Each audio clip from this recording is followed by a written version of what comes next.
ಕರ್ನಾಟಕದ ಪ್ರಮುಖ ಉದ್ಯಾನವನಗಳಲ್ಲಿ ಒಂದಾದಂತಹ Cubbon park ಸರಿಯಾದಂತಹ ರೀತಿಯಲ್ಲಿ ಸರಿಯಾದ ಕೆಲಸಕ್ಕೆ ಬಳಕೆ ಆಗ್ತಾ ಇಲ್ವಾ ಅನ್ನುವಂಥ ಒಂದು ಚರ್ಚೆ ಆಗ್ತಾ ಇದೆ. ಡೇಟಿಂಗ್ ಸ್ಪಾಟ್ ಆಗಿದೆಯಾ ಸರ್ಕಾರಿ ಉದ್ಯಾನವನ? ಕಾರ್ಯಕ್ರಮದ ಹೆಸರಲ್ಲಿ ಕಬ್ಬನ್ ಪಾರ್ಕ್ ದುರ್ಬಳಕೆ ಮಾಡಿಕೊಳ್ಳಲಾಗ್ತಾ ಇದೆಯಾ? ವಾಕಥಾನ್ ಮ್ಯಾರಥಾನ್ ಆಯಿತು, ಈಗ ಡೇಟಿಂಗ್. ಕಬ್ಬನ್ ಪಾರ್ಕ್ನಲ್ಲಿ ಡೇಟಿಂಗ್ ಈವೆಂಟ್ಗೆ ತಯಾರಿ ನಡೆಸಿಕೊಳ್ತಾ ಇದ್ದಾರಂತೆ. ಡೇಟಿಂಗ್ ಕಾರ್ಯಕ್ರಮ ಆಯೋಜಿಸಿದಂತಹ ಬುಕ್ ಮೈ ಶೋ ಕಬ್ಬನ್ ಪಾರ್ಕ್ನಲ್ಲಿ ಡೇಟಿಂಗ್ ಕಾರ್ಯಕ್ರಮ. ಜಸ್ಟ್ 199 ರೂಪಾಯಿಗೆ ಸಿಗಲಿದೆ ಡೇಟಿಂಗ್ ಟಿಕೆಟ್.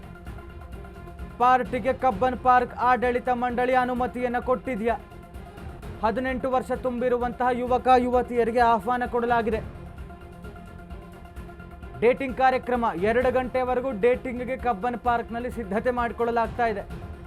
ಆಗಸ್ಟ್ 2ರಿಂದ 31 ಆಗಸ್ಟ್ವರೆಗೂ ಈ ಒಂದು ಕಾರ್ಯಕ್ರಮ ಇರುತ್ತಂತೆ.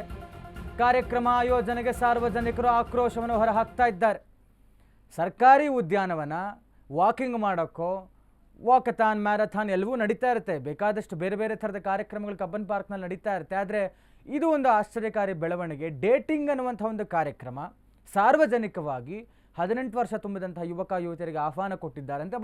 ಮತ್ತು 200 ರೂಪಾಯಿಗೆ ಒಂದು ಟಿಕೆಟ್ ಪ್ರೈಸನ್ನು ಇವರು ಫಿಕ್ಸ್ ಮಾಡಿರುವಂಥದ್ದು. ಬುಕ್ ಮೈ ಶೋ ಇಂದ ಈ ಥರದ ಒಂದು ಕಾರ್ಯಕ್ರಮ ಆಯೋಜನೆ ಆಗಿದೆ. ಇದಕ್ಕೆ ಸಾರ್ವಜನಿಕ ವಲಯದಲ್ಲಿ ಆಕ್ರೋಶ ಹೊರಹಾಕಲಾಗ್ತಾ ಇದೆ. ಸರ್ಕಾರದ ಗಮನಕ್ಕೆ ಬಂದಿಲ್ವಾ ಇದು? ಹಾಗಾದರೆ ತೋಟಗಾರಿಕಾ ಇಲಾಖೆ ಗಮನಕ್ಕೆ ಬಂದಿಲ್ವಾ? ಏನು ಮಾಡ್ತಾ ಇದ್ದಾರೆ? ಇದನ್ನೇನಾದ್ರು ಸ್ಟಾಪ್ ಮಾಡುವಂಥ ಕೆಲಸ ಆಗುತ್ತಾ? ಸಾರ್ವಜನಿಕರ ಆಕ್ರೋಶ ಹೊರಹಾಕ್ತಾ ಇರೋದ್ರಿಂದ ಗೊತ್ತಿಲ್ಲ. ಇನ್ನಷ್ಟೇ ಕಾದು ನೋಡಬೇಕಾಗಿದೆ ಏನಾಗುತ್ತೆ ಅನ್ನುವಂಥದ್ದನ್ನು.